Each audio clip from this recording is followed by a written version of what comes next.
خروجة رايقة قليل أوي اللي يعرفها، والدخول للفرد ب20 جنيه بس. أنا النهاردة في مكان اسمه عين الحياة.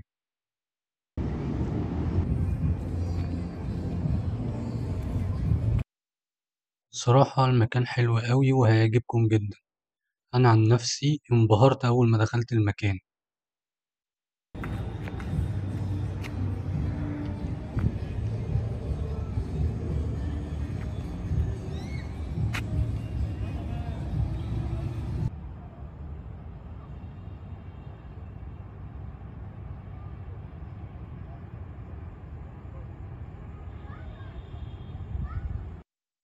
المكان حلو جدا وهادي ورحته كذا مرة، مفيش ولا مرة فيهم كان زحمة، وأجمل حاجة منظر البحيرة. كملوا معايا الفيديو للآخر عشان تعرفوا كل حاجة عن المكان.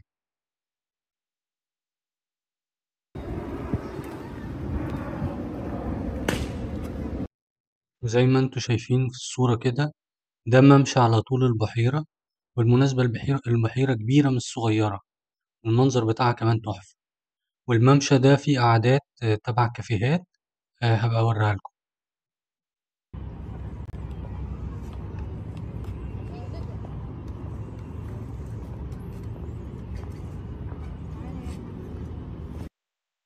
بالمناسبة المكان ناحية عين السيرة، قريب من المعادي ومدينة نصر مقطم مايو، قريب من كذا مكان.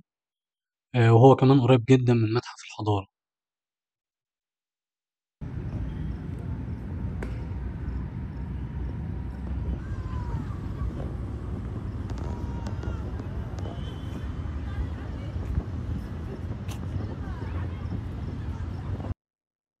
المكان كبير مش صغير، تقدروا تتمشوا فيه براحتكم. وكمان في مجموعة من الكافيهات والمطاعم كبيرة جدا، وفي ملاعب. والمفاجأة بقى اللي هوريها لكم إن كمان في قاعة أفراح مفتوحة في المكان هنا.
معلومة نسيت أقولها لكم، أنت لو جاي بعربية فأنت بتدفع 40 جنيه فقط لا غير.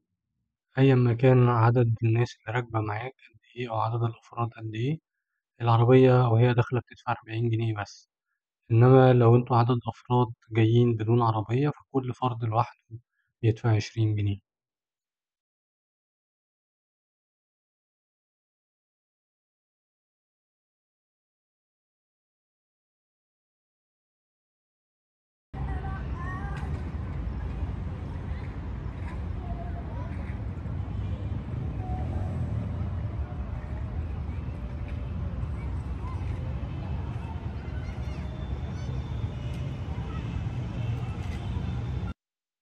ودي بقى قاعة الأفراح اللي بقولكوا عليها، اللي هي قاعة أوبن في المكان هنا.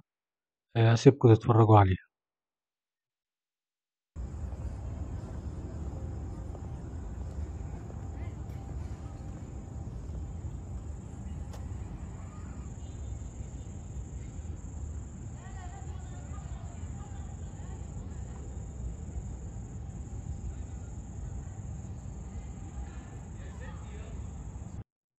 ودي البحيرة، وزي ما قلتلكوا هي كبيرة مش صغيرة. وأجمل حاجة فيها المنظر بتاعها.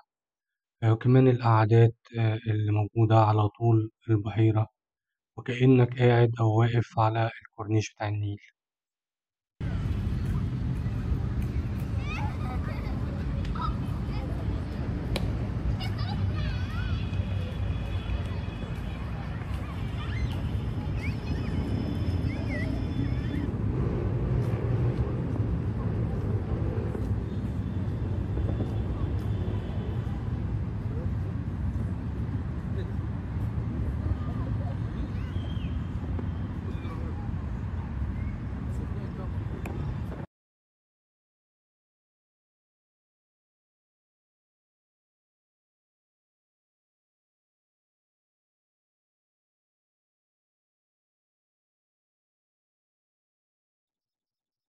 المكان بشكل عام لطيف جدًا، ومكان فعلًا يستحق التجربة.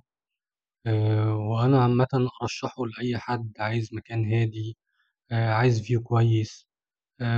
وزي ما قُلت لكم كمان الأسعار حلوة جدًا. آمم، فيعني 20 جنيه أو 40 جنيه مش حاجة دلوقتي. بس فعلًا أنت هتستمتع هنا بالview بتاع البحيرة، هتستمتع جدًا بالمكان.